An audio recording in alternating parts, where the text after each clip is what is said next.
You're listening to Book Banter with Diane Burkhart, your book talk podcast. Join me every Wednesday for real conversations with authors and publishing insiders, where you get to connect with the humans behind the books you love. Let's get on with our show today. Well, hello, my happy people. Today is April 15th, 2026, and oh my gosh, I have such an amazing show for you. I absolutely love this conversation I'm sharing with you today, and I think you're going to be just as hooked as I was. Today's author is an incredibly accomplished woman, but at the same time, she is so down to earth and really easy to talk with. And the family stories she shared with me are the kind you just can't stop listening to. Now, this is a longer episode, so I'm not going to waste any more time now, but stick around to the very end because I have a special announcement about this episode. But for now, let's get right to this incredible interview. Please welcome to Book Banter with Diane Burkhart, multi-award-winning author, doctor, and dame, Lady Dr. Dhyana Ziegler. If you've listened to any of our podcasts, you know that the way that we like to start these out is just have our guests tell everyone who you are and what you do. Okay, well, my name is Lady Dr. Dhyana Ziegler. I am technically retired. I'm a professor emerita from Florida A&M University, where I was involved in many roles in my career, everything from professor to dean to vice president, etc. I was also at the University of Tennessee, Knoxville, where I started my career all the way to full professor. I also have my own company, Z Creators. I am a producer, journalist, author, all of those things. And sometimes I just like to have fun and play golf and go to the beach and do things like that. Okay, I'm going to admit, it's like whenever I started doing some research into you and your background, I started thinking it's going to be a tiny bit intimidating to actually interview somebody who served as the interim dean of the School of Journalism and Graphic Communications for Florida A&M University. I mean, no pressure there at all. It's just a lot of work. It's definitely not a glamour job. I was vice president in the provost's office. I was vice president of research. I was the chief information officer. Oh, wow. FAMU. I remember when they were recruiting me, and Dr. Frederick Humphreys, who was a giant in academia, was president. And he said, well, the University of Tennessee, Knoxville can't use all of your skills like we can. And he actually tried to use them all. I mean, at the University of Tennessee, I was very active. That's where I built my career to full professor. And then I worked under the chancellor's office. I'm the only African-American ever elected president of the faculty senate there. And that was 1994. And that is still to date, which I am very, very disappointed about. Yeah. You know, there are a lot of brilliant people who could have been elected. So I don't know. When I went back, they had me come and speak for MLK Day, and I really kind of blasted them for that. Because I don't want to have that, while it was an honor, I don't want that for the rest of my life. It was just a path opener. Yeah. Yeah. My undergraduate degree is in journalism and music. My master's is in radio and television.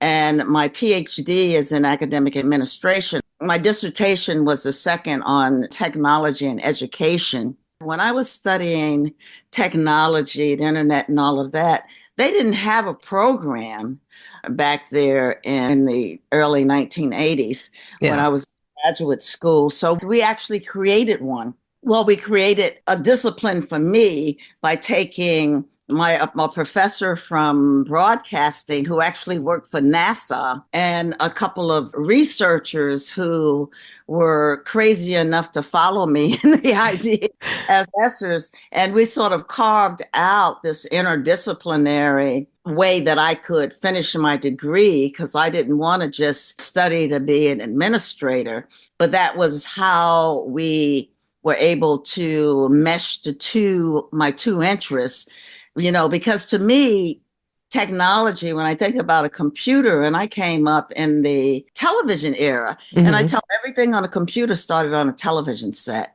So that's where my mind went to decide that I was going to try this PhD in technology and education because I knew it was coming. I was always just a little bit ahead of my time. And it's so funny, when I was in journalism, I went to Baruch College, which is part of the City University of New York, where I grew up. And they really didn't have a broadcast journalism program. So I was in print. I was the news editor and managing editor, the photographer for the paper. I was the news director for the radio station. And I was interning for CBS and also working at Channel 5, which was Metro Media. Hmm. So when I was interning at CBS, one of the things I got to do was I got to work the 1980s presidential election with Walter Cronkite. Oh, wow. Yeah, I was in charge of the wire copy machines. So that was really an amazing time for a young student to be there. And my greatest fear was we were going to run out of paper in the middle of states coming in, and I had to run this wire copy to him, but luckily it worked out. That's So amazing. when I said that I thought that I was going to be in music, because my father was, although he had a job, he was also the lead singer of the Morning Doves gospel quartet. He sang on the radio. And my sister and I, we were studying dance in New York. My mother loved jazz and stuff too, but for some reason they wanted me to use my brain and go into music, but that's where I thought I was going, or to be a dancer or something. And I ended up a professor, but I ended up in an area where I could blend all of the creative arts that I grew up with, the writing, the music, and all of that. On the Midnight Train from Georgia info site, in the About the Author, it says Lady Dhyana Ziegler, DCJ, PhD. And I wasn't sure what that DCJ was. And when I Googled it, it brought up Doctorate of Criminal Justice. Oh, no, DCJ, it's the Dame Commander of Justice. Okay. I was not in England in 2008 as a dame with the Sovereign Order of the Knights of Justice. Oh my gosh. That's why my name is Lady. And I don't use Dame Dhyana Ziegler. I use Lady Dr. Dhyana Ziegler or Mhm. Lady. I make it very, very simple because DCJ means Dame Commander of Justice. That's what that is. That's amazing. I didn't even know that that was available to somebody who wasn't born in the United Kingdom. Well, it's so funny. I used to do world forums. This is what I think because they don't tell you. I was speaking at Oxford in a world forum, and Sir Gary, who was a member of the Sovereign Order of Knights of Justice, was also speaking at the same world forum. That's how I think they got my name. And I was an innovator in technology. As I said, my dissertation was the second in the country. So I was doing a lot of technology Hmm. at the time. So that was in 2007 that I spoke at Oxford. Then I got an invitation to a knighting ceremony at Warwick Castle in Warwick, England. I had no idea what that was about. So I remember going to my provost and saying, I got this invitation. And she looked at me and said, well, I'm not paying for that. And I said, that's okay. I'll pay for it. Uh-huh. And really, my career was taking off. So I went to the knighting ceremony and they sat me at a table with Sir Roger, and he was from the UK because the Sovereign Order of the Knights of Justice, there are a few members in the US, but there are from other countries as well. Hmm. I remember Sir Gary getting up, and when he came back to the table, he just said, you're a very lucky young lady. Again, I had no idea what was going on. And during my career, I've done work with the State Department and USAID that they just got rid of. But I was at the State Department that summer because of what I serve on the performance and promotion boards for diplomats.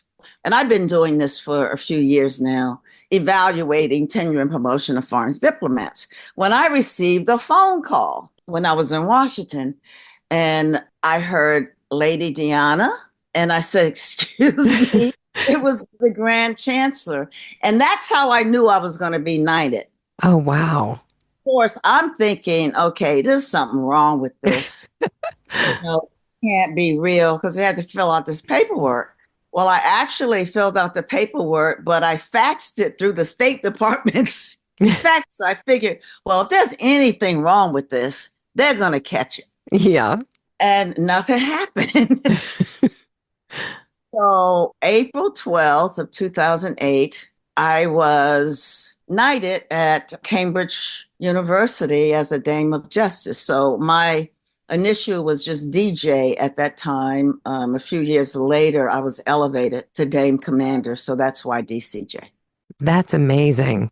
The Grand Chancellor at the time and we spent maybe about 3 hours over lunch or something, just talking about technology. He was a technology person too.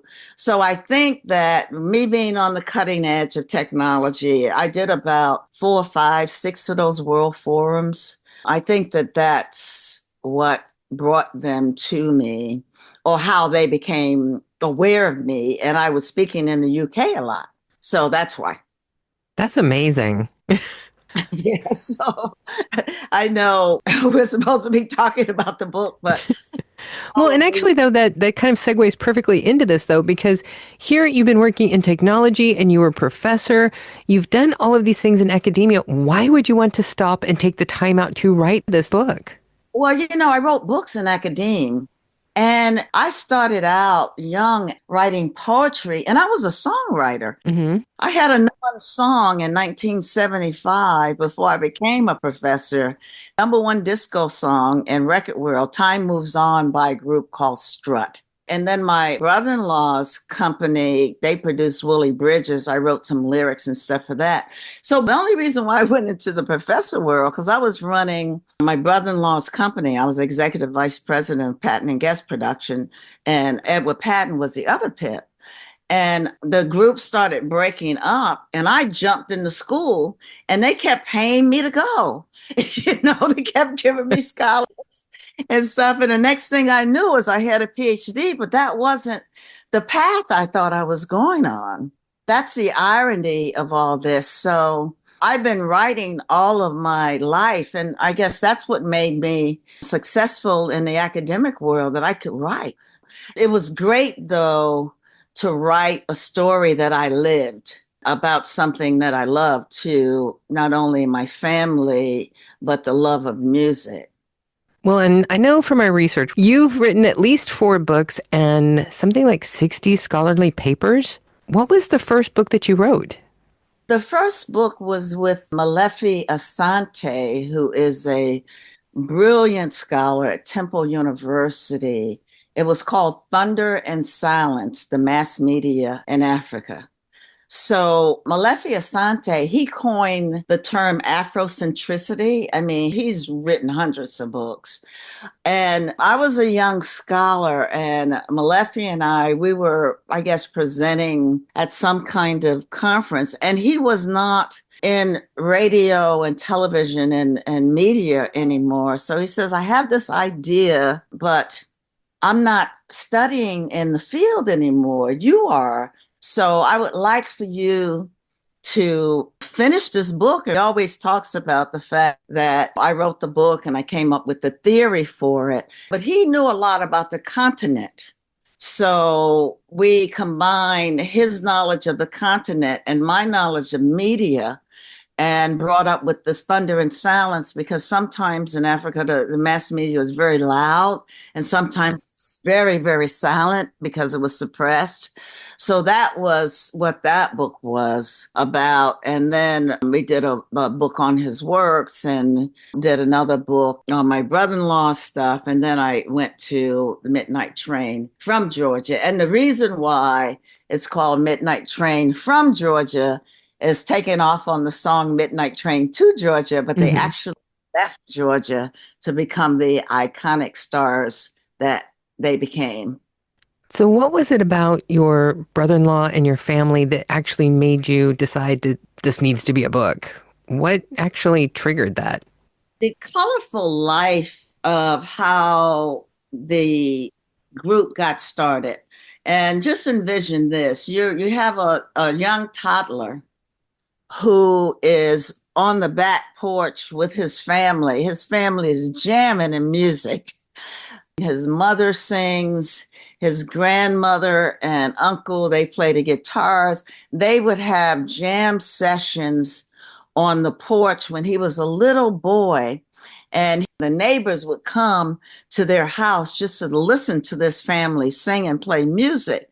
So people don't know the beginning of the story. I lived it, so I knew that the Pips did not start as Gladys Knight and the Pips. The Pips started as a little family group. Mm-hmm.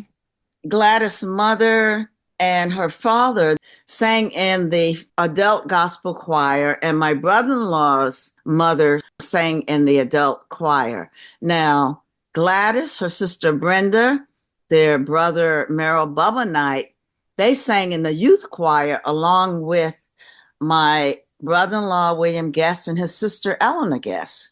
And they were cousins. Now, they were singing gospel music. The story is what is so exciting to me. And I heard these stories coming up because they were such great storytellers. And that was part of the life of being around the entertainers, listening to these stories. And my sister was with my brother-in-law since I was 11 years old. So I listened to these stories like all of my life. So what happened at Bubba's 10th birthday party, they invited this young guy, like around their age, Garfield. Garfield had a record player. They used to have these portable record players. I don't know if you remember that. The kids used to carry around on a handle. Oh, yeah, I had my little blue suitcase. Right. And brought over the record player, and they were just having a great time, but he had to leave and take his record player, so they didn't have any music. So they just started singing songs that they know, and the parents started listening to them and say, wow, these kids, they really sound good together, harmonizing. So they decided to form a group.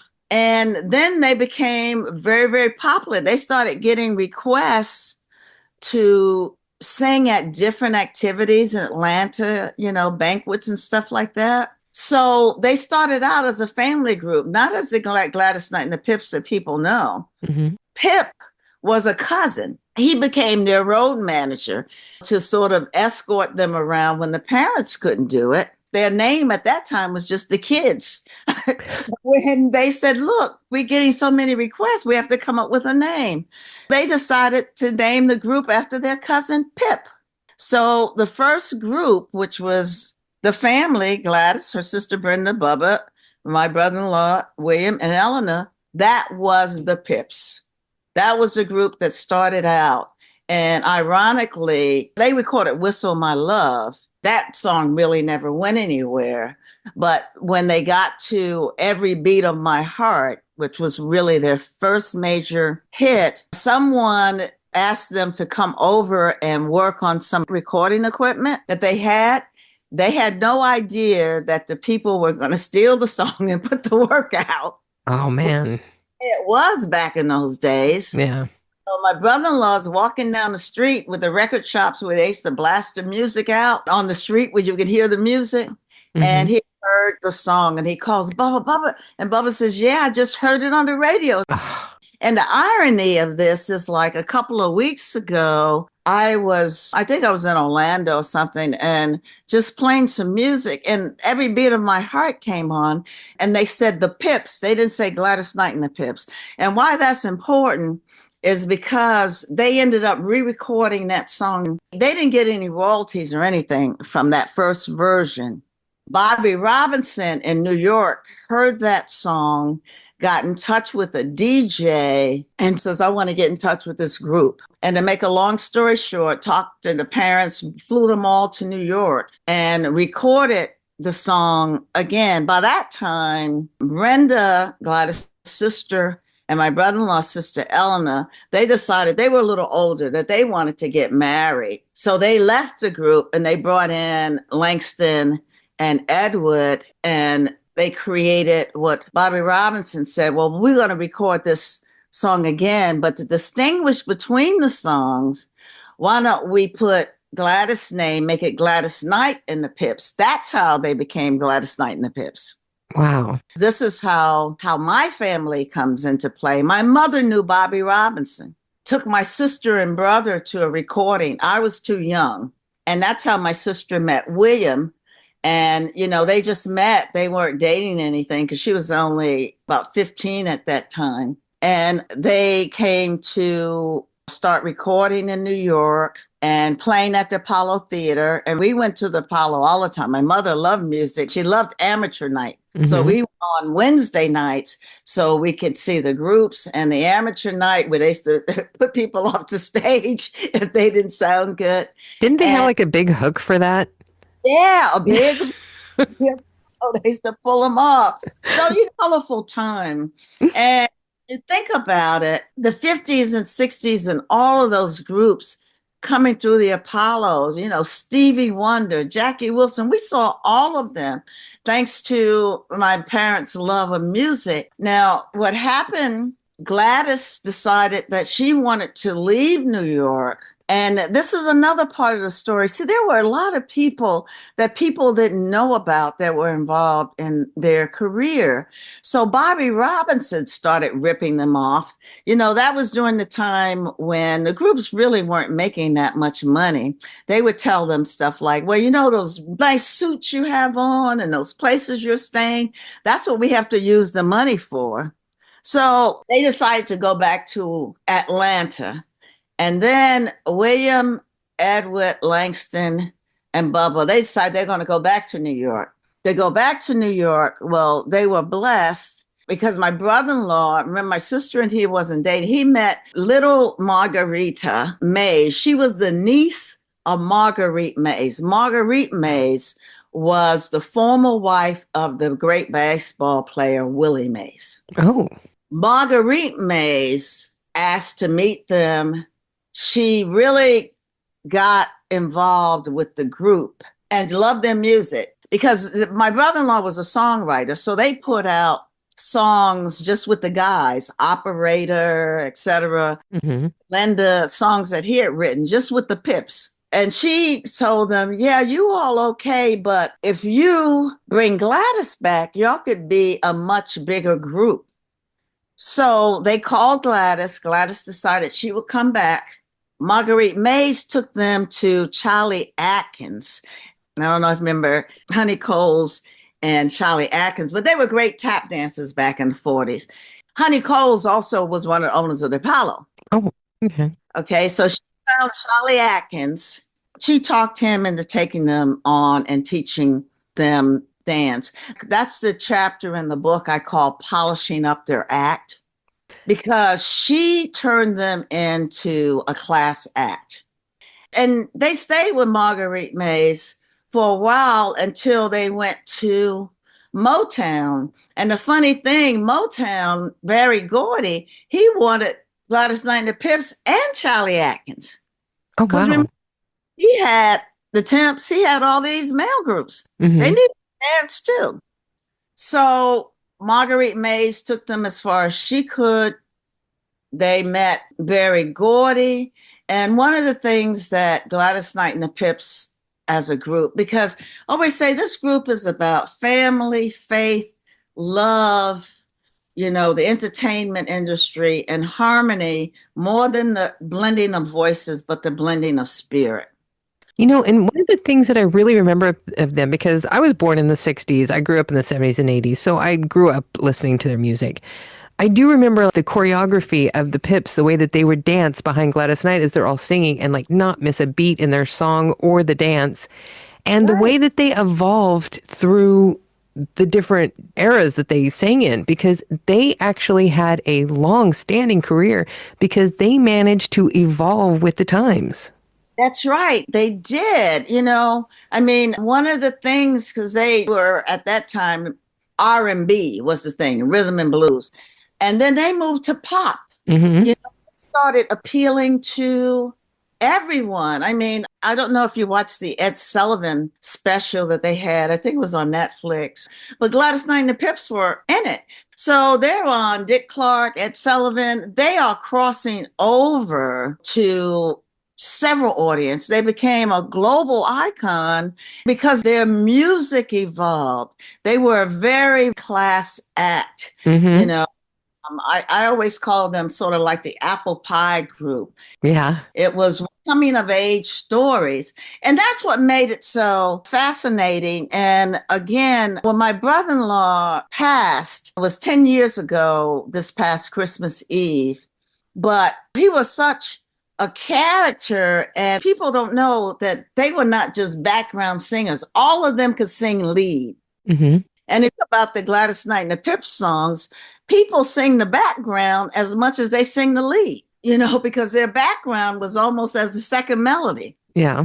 So that was another thing about them that was so unique. I mean, they sang for presidents. They never missed that beat. And almost 40 years, they were out there singing and dancing. And they re-recorded that Marvin Gaye version. I heard it through the grapevine, and that became a number one hit for them instantly on Motown. But the other thing with Motown, to go back to polishing up the act and to go back to Charlie Atkins, Berry Gordy had this intercultural thing for his iconic record company. The young ladies had to go to charm school. Oh, wow. So they went to charm school. The guys were learning dance. They also had these family picnics.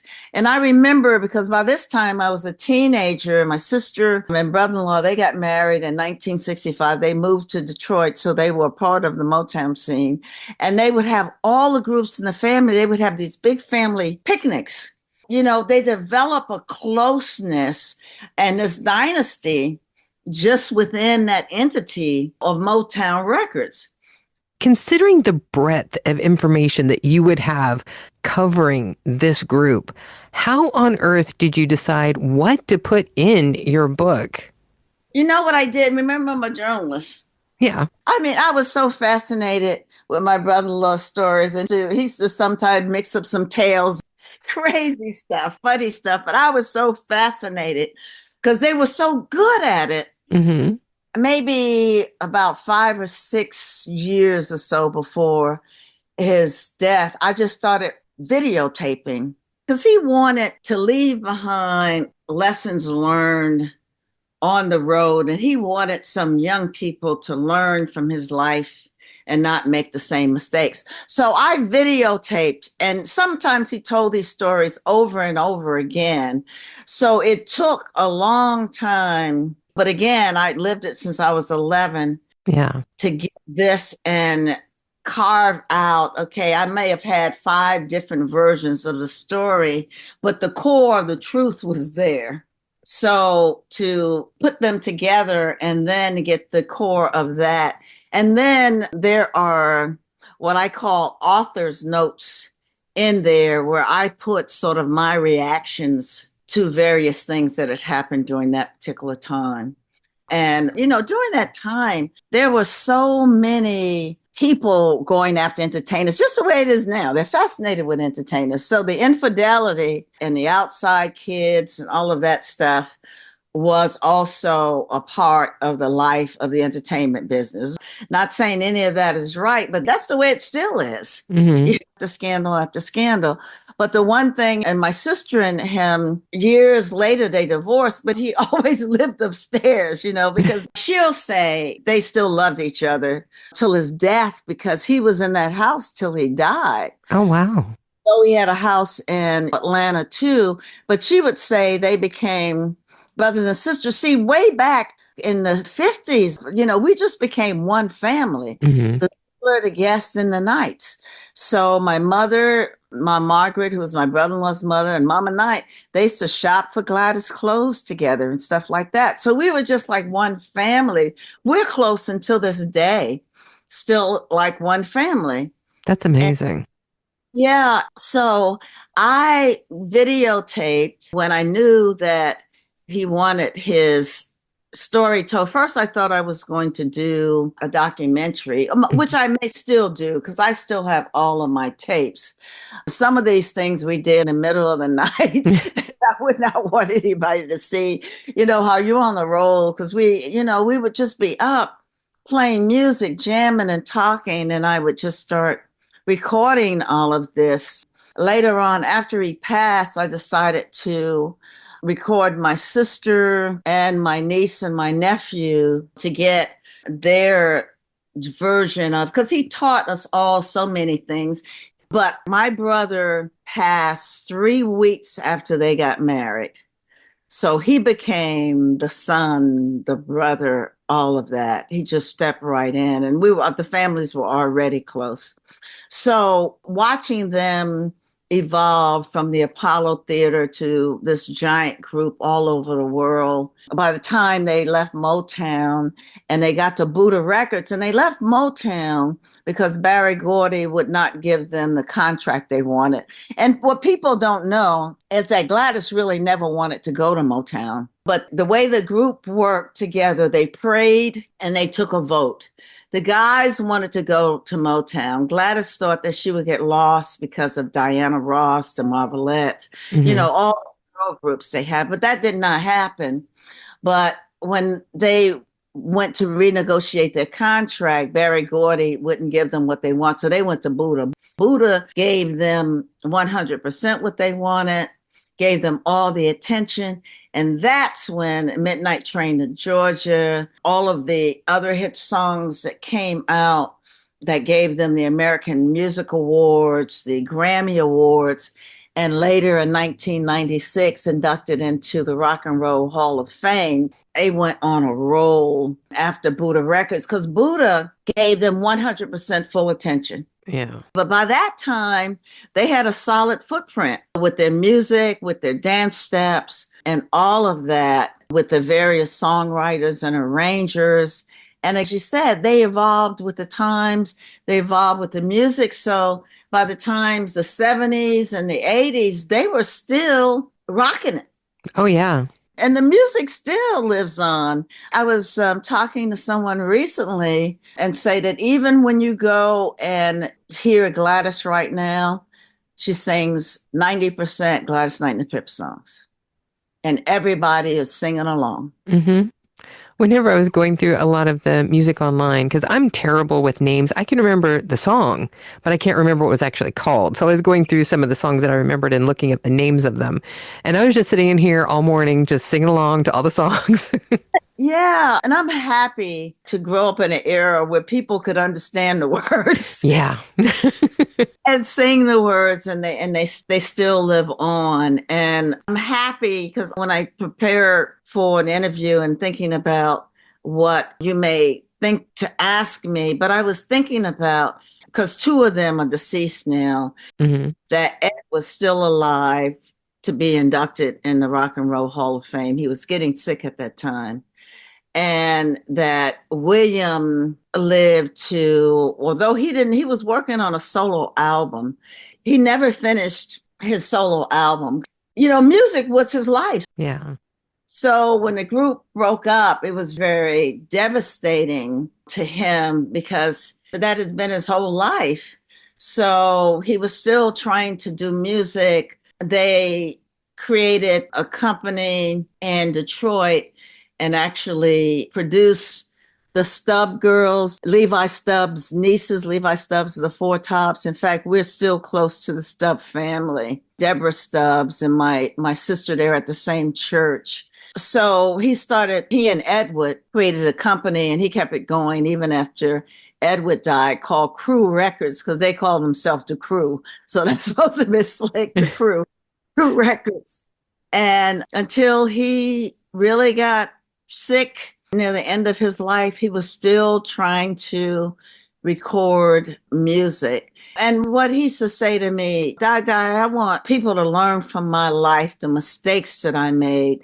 This is a tough business and you have to be smart, take care of your business, really look and do your research behind the scenes. Don't let anybody just give you anything. He really wanted to say there are a lot of temptations out here. Mm-hmm. Those some of the mistakes that I made. He loved my sister until he died still. But again, they had something special that only they could understand. But I mean, he always took care of his family, regardless of what he did. So there was never complaints about that. And you would see them out, you would think that they would still marry, but they could laugh and joke. They could talk about stuff that people did not understand them. But I guess that's what true love really is, the heart and the harmony and just truth and all of that. Compassion over everything was more important because she made sure when he really got sick and the kids too, that he was in Detroit. He was comfortable. We were all up there till his last breath. That's an amazing blessing to be able to have that kind of relationship with people.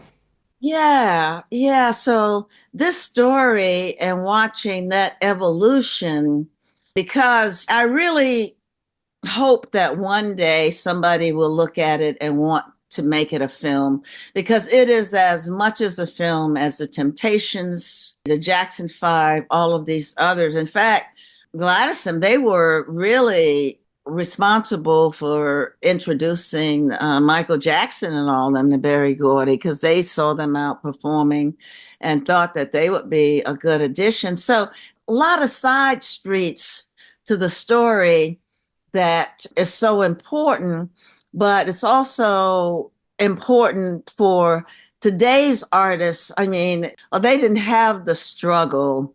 They didn't even have the struggle of the 1950s and the 1960s having to go through what they call the Chitlin circuit, where they had to sleep at certain hotels and could only go to certain restaurants and stuff like that. But that didn't make them bitter. I mean, against all odds, they kept making it.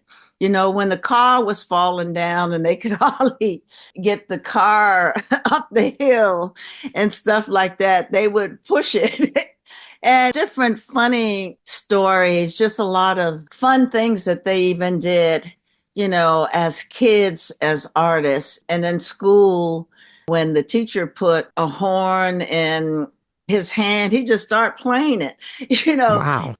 just different things about even how the gospel church gave them that foundation, because people always ask me, well, what's the dirt? I know they had to be jealous and all of that. No, I mean, there was sadness after they broke up, but it was not jealousy, because they were a family. They grew up as a family. And once the vote was taken and they all agreed, this is what whoever, like Gladys, she lost on the Motown, but they all went to Motown. So, sort of that consensus, but a lot of that had to do with being family, the faith and the love that they had for each other. So that's what made it what I call the very, very solid kind of apple pie iconic group that lasted those decades, and their music is still lasting over time. Well, and I know that Midnight Train from Georgia is a multi-award winning memoir. What It is is. it that you personally hope that people take away from your book? Well, I want them to understand the impact and the importance of the music, because embedded in that music is that faith, family, love, and the harmony that goes beyond the blending of voices, but the blending of spirit. You can have a love for music, have a solid foundation of faith, work hard, and it can evolve into something special. And you can perhaps become an iconic being yourself. I think that the story is rich in vision. And I think that their closeness and their love for the music, Gladys' sultry sound, their great harmony, the background is as much as the melody as the lead voice, all of that is very, very important. But how do you keep something together for that long is you have to have that foundation of family, faith, and love. And also, the lessons learned in this business, while people can go up very fast, they can come down. They sustain their career over almost 40 years. They didn't have a crash. They just kept going and going and going, and the music is still going.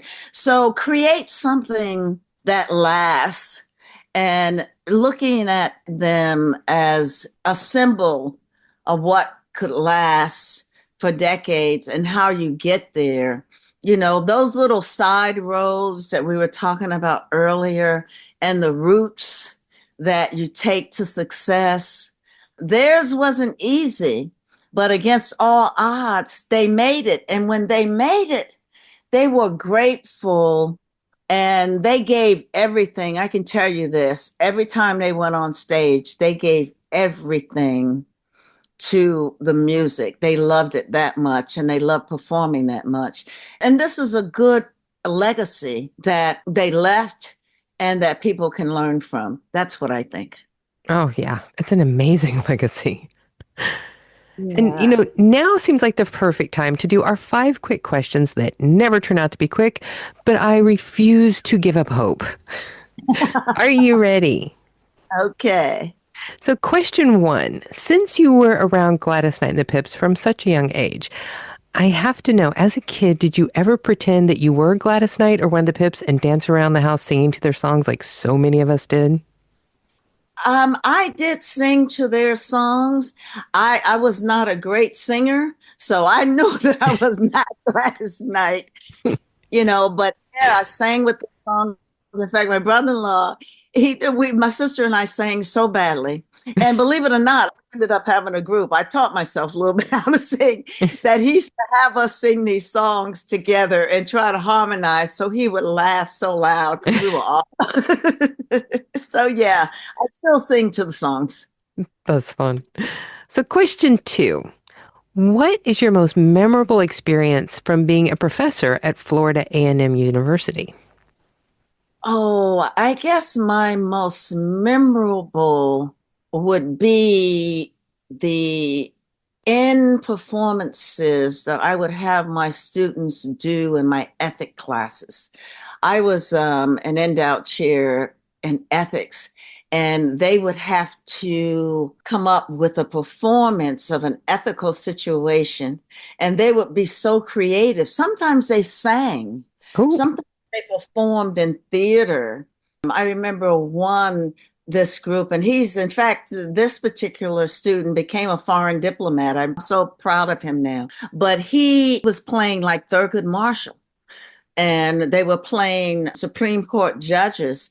He had his girlfriend, who's now his wife, come in singing like a gospel song, and they're sitting around and they're arguing about diversity and going to school in the 50s and all of that. Those performances were the highlight of my ethics classes at the end of each semester. I loved it. I can imagine. That sounds amazing. Yeah, I tried not to make my class boring. I had to do something different every time I did something. And I think that that has a lot to do with having an arts background. So, question 3. Which comes more naturally for you, writing books or songwriting? Songwriting. Really? When I was young, I have so many songs right now. I still take piano lessons. I have so many songs. I used to sit down and write an album overnight. I thought that I was going to help save the world with music, but rhyming, and sometimes I do what's called automatic writing. Sometimes I used to wait till night, have something, I should write it down. I didn't even read it till the next day. Mm-hmm. See, writing books, I either have to write chronologically or topical. Mm-hmm. And I have to figure it out. Sometimes I write backwards. So it's a methodology, but I can write songs quicker. People keep asking me, when am I going to write my memoir? And Mm-hmm. I'm still living it. I mean, during the pandemic, I wrote about 40 or 50 pages of just some of my early life, from the music to the academe, because people in New York, they don't know, how did I get from being an artist to professor? You know, Yeah. I was not on that path. So, yeah, it really depends. Like, I can't do my memoir now because I'm still living parts of it. I think it would be a very fascinating book whenever you get around to doing it. So, question 4. Is it possible to actually choose a favorite song by Gladys Knight and the Pips? Oh, boy. There are so many. Yeah. Uh, I like neither one of us to, but I have so many. Oh, if I were your woman, I mean, there's just so many. Yeah. I don't choose one. I have so many favorites. And there's so many that have just been hits over different parts of their career that have such different sounds that it's kind of Uh, like you almost have to pick a favorite for each era, you know? exactly. So if I did that with every beat of my heart, I heard it through the grapevine for the six, every beat of my heart through the 50s. I heard it for the grapevine 60s. If I were your woman, I guess that would be the 70s. But there's also Where Peaceful Waters Flow. Hmm. That's a beautiful song. That may have been the 80s. That is a beautiful song. I really love that one. And maybe because I'm always looking for peace and I love water. Yeah. See, and I love Overboard. Oh, yeah. Yeah. Yeah. So now for question 5, we are asking everyone this year the same question, and we're going to put a database in our Book Banter magazine at the end of the season for holiday shopping. And the question is, what book to movie adaptation do you think was the best that you have seen so far? Hmm. I would probably say Roots. And I say Roots because it's very close to me. Alex Haley was one of my mentors. Really? Yeah, yeah. He was an adjunct professor at the University of Tennessee. And I had the pleasure of spending lots of time. I even have a big interview with him on PBS, A Visit with Alex Haley. I was also in the film that Warner Brothers did on Alex Haley, An American Griot. And I got three, I mean, everybody's in that. LeVar Burton, Holly Berry, Hmm. in that documentary. And I was not supposed to be in the documentary. I was just supposed to help with the production. And then they found out how close we were Hmm. and they put me in the documentary. But I spent the years that I spent with Alex, and he used to take me a lot of places with him. In fact, he's the reason why many people call me Dr. Z.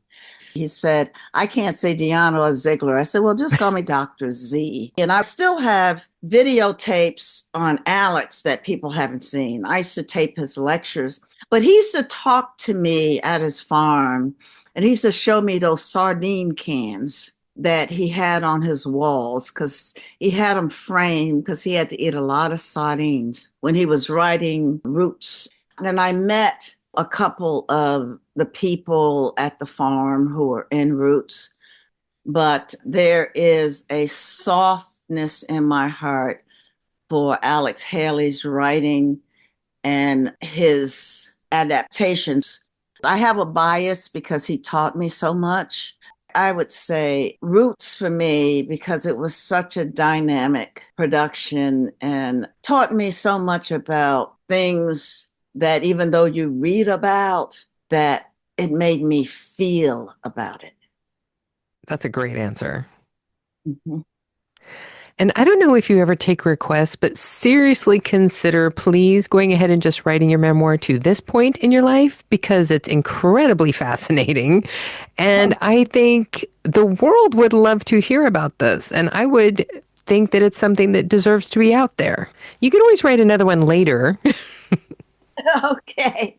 Yeah, I have written about 40 or 50 pages and I'm getting a little bit bored. So if I continue to be bored, that's what I do. I write, but I majored in orchestration and music, but I started back to piano because, I want to write some more songs too. So now, can you please tell our listeners who you are and where they can find your work? I am Lady Dr. Dhyana Ziegler, and my book is entitled Midnight Train from Georgia, and it's available on Amazon, Barnes and Noble, and anywhere you get your books. If they don't have it, tell them to get it. Again, it's an award-winning book. It has won 4 awards thus far, and I think it's a wonderful story, and you'll learn a lot about William Franklin Guest, one of the founders of Gladys Knight and the Pips, and you'll learn a lot about their music, their history, their iconic contribution to the world, and what you can do to be successful. And of course, as always, all of your information along with live links to your social media will be found in the description of today's podcast to make it very easy for people to find out more information about you and click and go buy your book, which I think they need to do right now. Thank you. Thank you so much for doing this with me today. You are incredibly fascinating. I could talk to you all evening. Well, thank you. I had a blast. Thank you so much. I've enjoyed it. So there you have it, folks. That was my incredible conversation with Lady Dr. Dhyana Ziegler. This is one of those conversations where there was just so much incredible information that I hated having to cut anything out. But because of my host plan's time constraints, a lot of incredible information didn't make it into this episode. So I've already made a decision that during our holiday hiatus between season 5 and 6, we're bringing this interview back as a special 2-part episode with all the extra content that I wasn't able to include today. And trust me, you're going to want to keep an eye out for that because this woman is absolutely fascinating. I honestly could have talked to her all day. But in the meantime, if you want to learn more about Lady Dr. Dhyana Ziegler, make sure you check out her social media. And of course, grab a copy of Midnight Train from Georgia as soon as possible. Now, don't forget to come back next week when we are heading in a completely different direction as I sit down with multi-award-winning author D.I. Jolly to talk about his book, Blurred Lines. This is a gripping psychological horror that is actually currently ranking in the top 400 on Amazon in Germany, even after being out for 5 months. How amazing is that? I also have so much news I want to share with you about things that are happening right now for Burkhart Books and Book Banter Productions, but I just don't have time to do that today. You can go to our website, burkhartbooks.com, or our Facebook page, at Book Banter Productions, to find out more information on our current happenings. Or just sign up for our newsletter and always stay up to date. You can do that at burkhartbooks.com/subscribe. So there you have it, folks. That is everything that I have time for today. So you know what that means. It's that time for you all to go forth. And considering that it's tax day in the USA, try to be really happy that it will be another whole year before you have to deal with this again. Thank you for joining us today. Be sure to subscribe to Book Banter with Diane Burkhart on your favorite podcast streaming service. Because if you love books like we do, you do not want to miss a single episode of this podcast.